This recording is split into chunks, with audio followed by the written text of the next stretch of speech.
Hello again everybody, back with a mirrored video, this time from the brilliant QNFee. Well, when I say mirrored video, it's only part of his video. The video was deleted before I had a chance to see it. I don't even know the title of it, so I've had to make it up. I called it the most ridiculous virus experiment ever told, and it truly is ridiculous. The reason I've managed to get a little bit of the video is my brother managed to screen record a good part of it, the main part of it, so I've managed to convert that into a video on this channel, and I have left links in the description to all of Q's channels, and these two main ones have 2 strikes. He's made all his videos private to protect his channels. I really hope they don't strike your private videos, Q. But I will add a little bit of commentary and also a little bit on the end, but mainly it's QNFee's video, so let's go ahead with the video. And just from exposure to humidity. If you look at the 4th line, you inject the sunlight into that, you inject UV rays into that, the same effects on line 2 at 70 to 75 degrees with 80% humidity on the surface, and look at line 4, but now you inject the sun, the half-life goes from 6 hours to 2 minutes. That's how much of an impact the UV rays has on the virus. The last 2 lines are aerosols.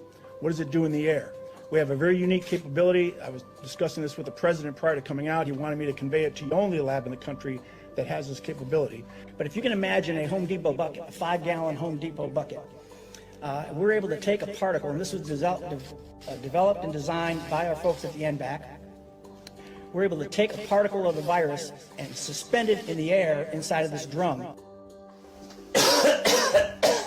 Oops, that's a little bit too much. Maybe that's too much. Maybe I can do it with the swab. Let me put it in my nose. Holy fuck. What the fuck is this?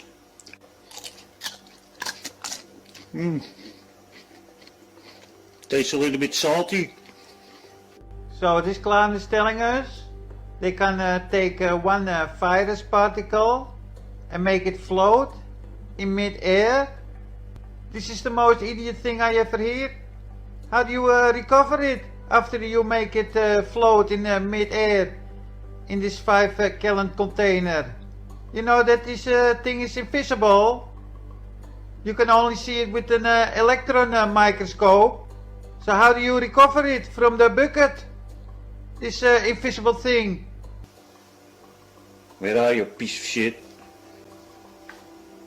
Or maybe here. Let's test this part. Or maybe here.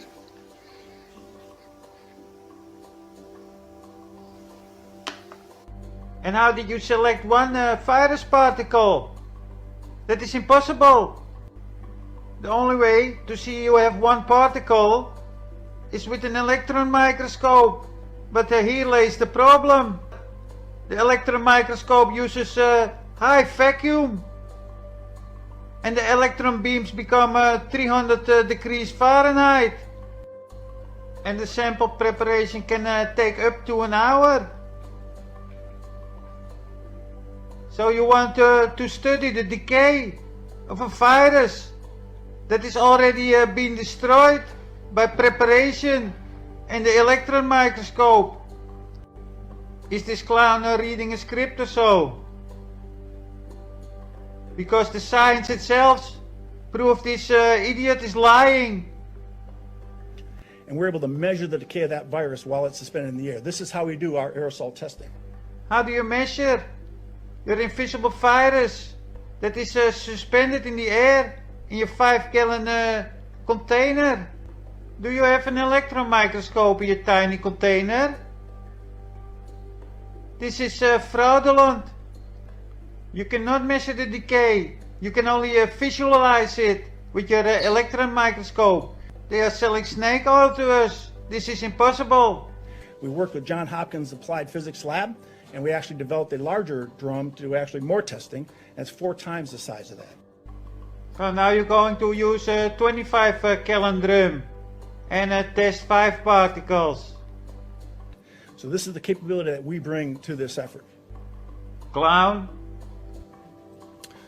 So in summary, within the conditions we've tested to date, the virus in droplets of saliva survives best in indoors and dry conditions. The virus does not survive as well in droplets of saliva, and that's important because a lot of testing being done is not necessarily being done, number one, with the COVID-19 virus, and number two, in saliva or respiratory fluids.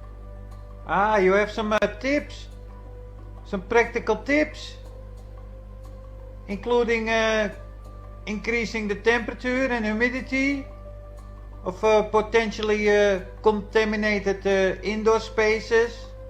Well, that might be a little bit dangerous also because humidity supports mold. So I don't think that's a good idea, but who am I? And then a temperature of 70 to 75 degrees Fahrenheit and 80 degree humidity in the summer sun. For example, research showed that the virus would last 2 minutes on a non-porous surface.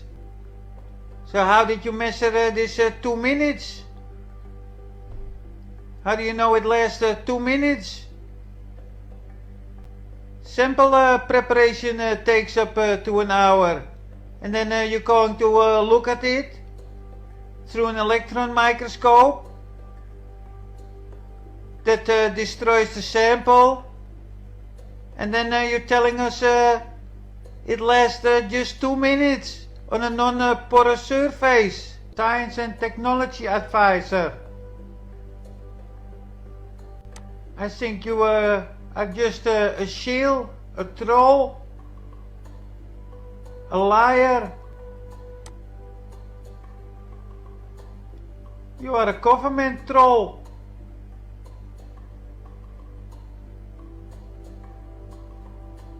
From who you get all this advice? I don't think you conduct all the tests yourself. But did you check on it with your own eyes? Because you're telling us bullshit. And thirdly, the virus dies the quickest in the presence of direct sunlight under these conditions. And when you look at that chart, look at the aerosol as you breathe it. You put it in a room, 70 to 75 degrees, 20% humidity, low humidity. It lasts, the half-life is about an hour. But you get outside and it cuts down to a minute and a half. How can we ever spread a virus as a human? The body temperature is 98 degrees. And our saliva is 99% water. And saliva have the same temperature as your body, of course. So those two factors should kill the virus. But you get outside and it cuts down to a minute and a half. So you've been able to catch one corona particle, make it float in this bucket, create an outdoor environment, and then you can tell us this virus lasts only 1.5 minutes. Get lost, liar. For example, increasing the temperature and humidity of potentially contaminated indoor spaces appears to reduce the stability of the virus. So, and then you want us to wear a mask.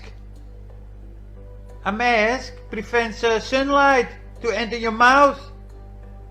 And together with the saliva and the temperature, it should kill the virus within 1.5 minutes, according to your own words. And our body and saliva temperature is way higher than the temperature outside. So we can take a minute or what off. Idiot. So very well said, Q. And just to summarise, they've got their pot or test chamber. So firstly, how do they isolate the virus? So they know they've got a single one. When the only way they can see it is through a transmission electron microscope. And by the time they've seen it, they've destroyed it because of the vacuum and the heat. How do they keep all the contamination out of the test chamber? On the left there, unfiltered air can contain tens of millions of particles of 0.1 micron per metre or above, and most of those will not be microbe carrying. They will be just normal non-viable particles. So they've got to get then a single virus and inject it in there. How do they do that? How do they control the conditions in the chamber, light, humidity, temperature? And then when they've done that, how do they get the virus? How do they trap it, catch it, or isolate it after the test? And then if he's talking about 30 minutes, 2 minutes and all this kind of time, how do they test it instantly when the only way they can test it, as Q rightly says, is with a transmission electron microscope? So they can't. It's just absolute bullshit. They're talking out of their assholes. And Q's quite right. This is one of the biggest loads of crap I've ever heard, and well done Q for highlighting it. So that's all I've got to say for this video. Most of it said very well by Q. Really sorry Q that your channels are being decimated by the Google/YouTube Truth Police or Thought Police, and I hope your strikes get removed soon and you can start uploading videos again. But I'll say thank you to Q, and thank you to all of you for watching and listening. Goodbye.